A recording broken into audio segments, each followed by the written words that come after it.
Welcome to the Hunter Burton Memorial Tournament Report. I had a wedding on Saturday, and then I had this tournament on Sunday. So I got home, and I was going to record for a little bit, but I was just feeling kind of tired, and I did not want to put out a subpar product, or subpar video. So I'm starting up with the videos on Tuesday, but at least wanted to give you all a tournament report on how I did. It's really far and few between that I actually get out there and play some paper Magic, so I was really excited about this weekend.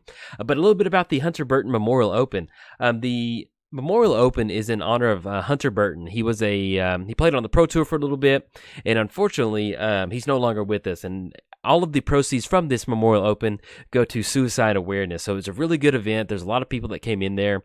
I think there ended up being a little over 400 people, and this is like a Star City Games IQ. So that's a lot. I mean, we're almost basically getting about halfway to Grand Prix levels. So it was really cool to be a part of this event. In fact, Jerry Thompson was there. I sat across from him at the deck registration for a little bit, so that was kind of cool to say hi to him. But it's a really good tournament, a really good cause. They have a silent auction that everything goes to benefit towards that.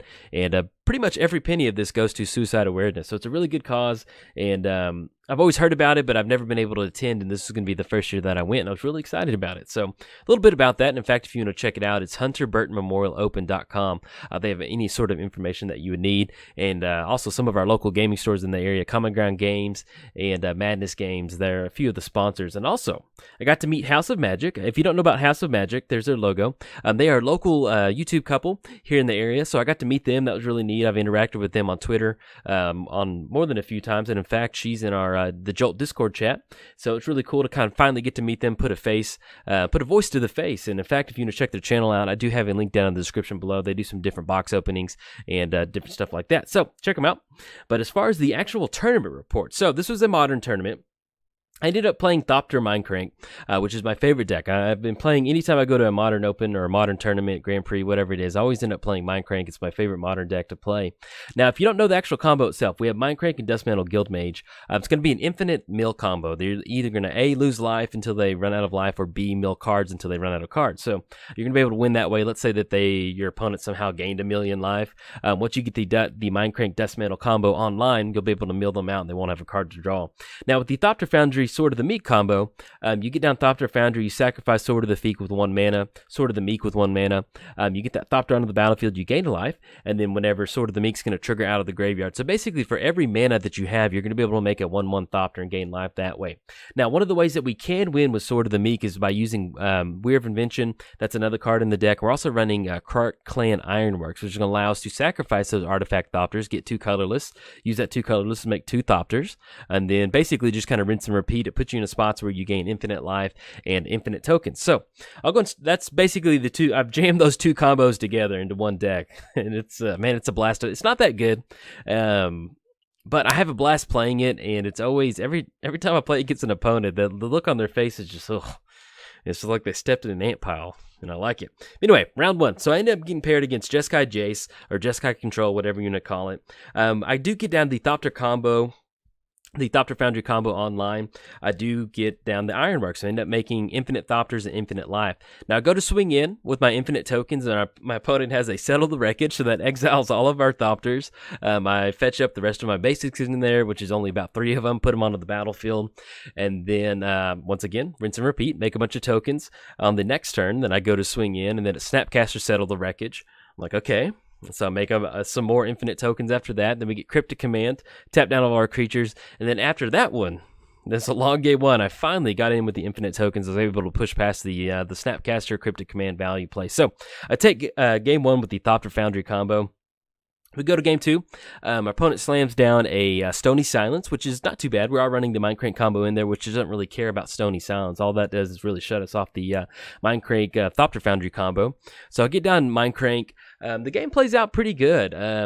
We get down Thopter Foundry. They kind of slam down Stony Silence after I get down Thopter Foundry. I have Muddled the Mixture, so I ended up transmuting for Mindcrank. I get Mindcrank down, and then I had Aether Vial, so it's really good to get the Mindcrank combo going if you have Aether Vial, and unfortunately it was shut off due to Stony Silence. The way the game was shifting, my opponent had Nimble Obstructionist out there, and then another Snapcaster, so I was just kind of getting the value beat sticks going down.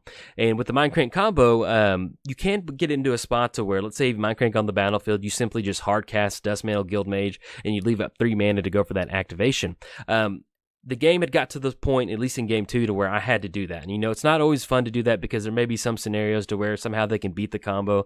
But long story short, if you have 5 mana, you can hard cast Dust Mantle and with 3 mana open, as long as if your opponent does anything, whether it's crack a fetch or somehow put a land in the graveyard a card into the graveyard off of Serum Visions or something like that, you'll be able to activate Dust Mantle Guildmage in response and get that infinite mill.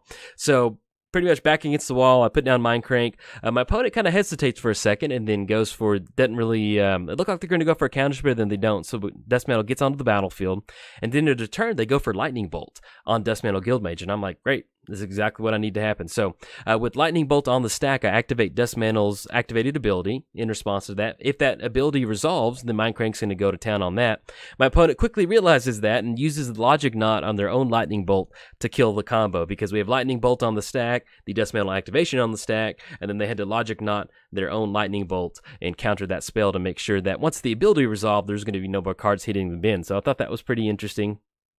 That our opponent had to go for that play, but after that they had no more cards in the hand, and I had an open Ghost Quarter, so I could either swing in that next turn to get the combo going, or they would have had to have drawn some sort of removal for Dust Mantle Guildmage that turn, that next draw step, and they did not. So end up beating Jeskai Jace 2-0 on that one, so I'm feeling pretty good about that. I'm really excited. We go to round 2. I'm playing against Esper Control or Esper J. And when you're playing this deck loves to dirtle. The more turns we can get, the better chance we have of setting up some sort of infinite combo. And so playing against these control style decks, it's just gravy. I love it. So round 1, I play against Esper Jace. I get the Thopter Foundry combo online. We don't go infinite just yet, but we do get it down, and then we just eventually just go beat stick. When you're tapping out for 4, 5, 6 a turn, getting the Thopters going, it's really hard to keep up with that life gain and that constant pressure of those tokens. We go to game 2, and our opponent slams down a quick Stony Silence, so that kind of puts us onto the Dust Mantle Guildmage activation game plan. We end up hitting with a bunch of Detention Spheres on that one, and then our opponent gets down an Elspeth and really starts plussing up on those tokens to kind of take game 2. So we go to game 3. Opponent once again leads off with a really early Stony Silence, shutting us off the Thopter Foundry combo. And as far as our my opening hand on game 3, beautiful. It's Aether Vial, Mindcrank, and Dust Mantle Guildmage in 3 lands. That's pretty much that puts us in a spot to where we're going to have turn 3 Mindcrank. If our opponent cracks a fetch at the end of our turn on turn 3, we can Violin Dust Mantle and activate their ability. So I had that opening hand. I was like, great, let's go for it. They get down the Stony Silence, but instead shut us off the Aether Vial activation. So it's like, okay, we can still kind of get around it with the hard cast, and then our opponent just follows it up with more Detention Spheres, and we got Snapcaster, Vendilion Clicked, beat sticked in 3 turns, and they took care of it then. I couldn't push past the we are running Echoing Truth in the sideboard, and we can use Echoing Truth to bounce the Detention Spheres back, but unfortunately I couldn't get any of our Echoing Truths to kind of stop the combo, so I ended up going 1-1 in round 2. Then we go to round 3, and I play against this wild Mardu Blood Moon deck. It's basically kind of like Jerry Thompson's Mardu Pyromancer deck, except they're running I don't know if actually Jerry Thompson was running Blood Moon in there or not, but my opponent was running Blood Moon, and they also had Hazard in there too, so it was just definitely a really fun deck to play against. So we go to game 1. I get down the Mindcrank Thopter. I have 2 Mindcranks on the battlefield, and I have 2 Thopter Foundries on the battlefield, and I'm just getting beat down by Lingering Soul. So it gets down to where my back's against the wall. I'm pretty much open on any sort of live draw. If I draw into Dust Mantle, I'm set. If I draw into Sword of the Meek, I'm set. If I draw into Weir of Invention, I'm set. But we go to my last draw step, and I rip an Aether Vial. And so I end up losing game 1 to a bunch of Lingering Souls. And then we go to game 2, and since they are playing Mardu, there's tons of Inquisition of Kozileks and Thought Seizes, and the opponent just shreds my hand, and I had to mulligan down to 6 on that one, I think, which didn't help. So when you're playing against any sort of hand disruption, it's always brutal to get those combos online. So after a flurry of hand disruption in game 2 and round 3, I ended up losing 0-2. And my wife, actually in the same town in Fort Worth, had run the half marathon that morning, so shout out to her. Congratulations to her. She had just got done with her tournament and came over with her half marathon and came over to see me play that last round. And so with her being done and a little bit hungry after running, I was sitting there at 1 and 2. I was like, man, we have to play all day because we're going to do 10 rounds in one day, then cut to top 8. And I was like, yeah, I'm sitting at 1 and 2, so I'm kind of ready to go home. But I had fun playing it. The tournament was for a great cause. And if you're going to ask about a deck list for the Mindcrank deck, I'm not going to be posting a deck list. This is something that I'm going to be releasing on my channel sometime soon. I'm just looking for a good build of it. So I'm kind of in between builds at this point right now. But it's definitely something that if you've been a subscriber to the channel, you've heard me talk about it. Eventually, I'm going to be putting out a deck tech and gameplay video of it. Just not right now. I'm still trying to find that sweet spot for the deck. But I will be resuming my normal Commander videos on Tuesday. And if you enjoyed the video, like and subscribe. Thanks. Bye.